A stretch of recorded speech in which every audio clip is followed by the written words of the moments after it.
Strategy and Branding at the NIPDB to expound further. Very good evening to you, Margaret. Thank you so much for being here with us. Thank you so much for having me. Good evening. Well, first of all, what is the primary objective of the stakeholders engagement session being hosted by NIPDB? And I think the primary objective is really to engage our key stakeholders. It's a very prominent industry for us. I mean, the mining sector is one of the biggest contributors to the GDP.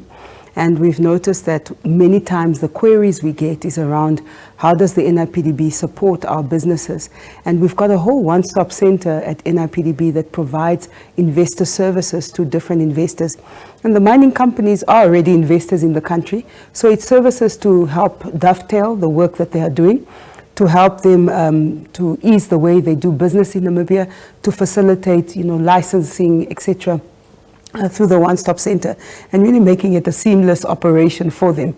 In the past it was difficult. You have to go from pillar to post, whereas now all the different ministries and the services we provide from a government point of view are in one place, and then the investor can come to that one place and get all the services they need, whether it's registering a business, whether it's visa applications or work permits that they need, permits for mining, etc. A lot of the permits, the mining permits, are done with the Ministry of Mines and Energy, but just licensing that they need is done at the NIPDB. So the purpose of that is to communicate that. These are the services we're offering, and also to look at what are the opportunities around local content? What are the opportunities available for small businesses that are up and coming, and how can we match them with the larger investors in the industry already? Well, you've just answered my second question, because I wanted to ask you the key functions of the one-stop center and how it assists investors in navigating the investment environment in the country. But I think you have expounded on that.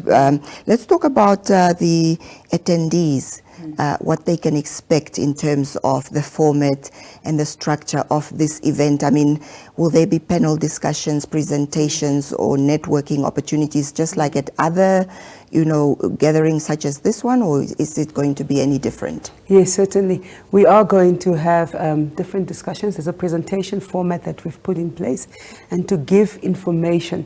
What we've noticed is that there is a lot of information that's just missing. There was an information gap, as I said earlier, around what the NIPDB does, our mandate, and the services that we offer. I think everybody knows NIPDB is attracting investments into the country, and also to get reinvestments into the country. So you've got the investors already in the country. So it's really just giving an overview of this is what we do. This is the services that you can get from us. And then really how we support the mining industry and different stakeholders as well. And as I said, really linking smaller businesses with the big mining companies.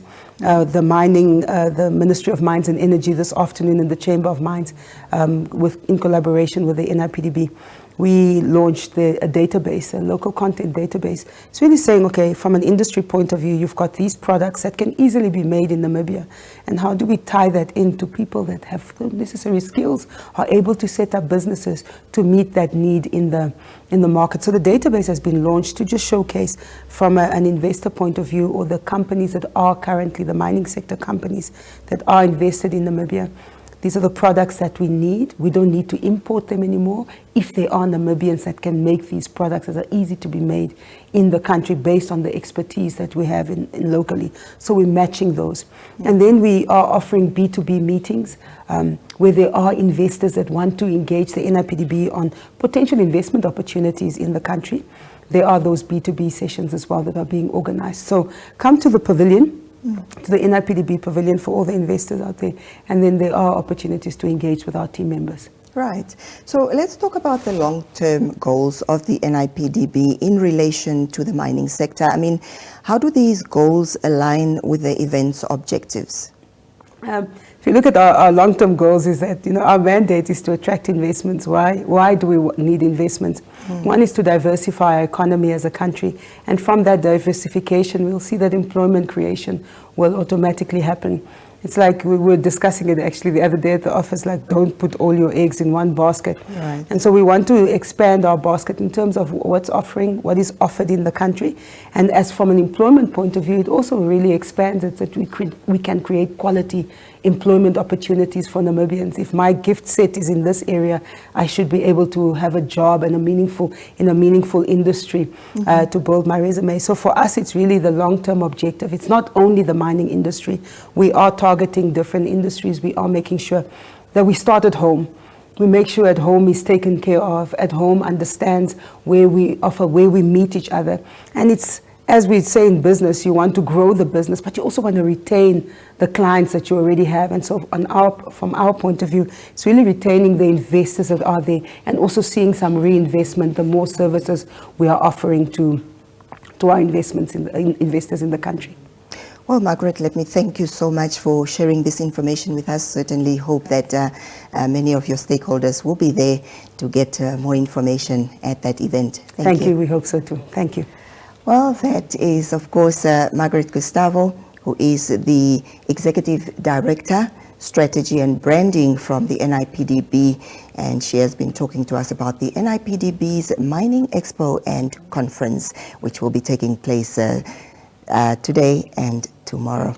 Of course, the Daily Roundup will continue just after this short break, so stay with us.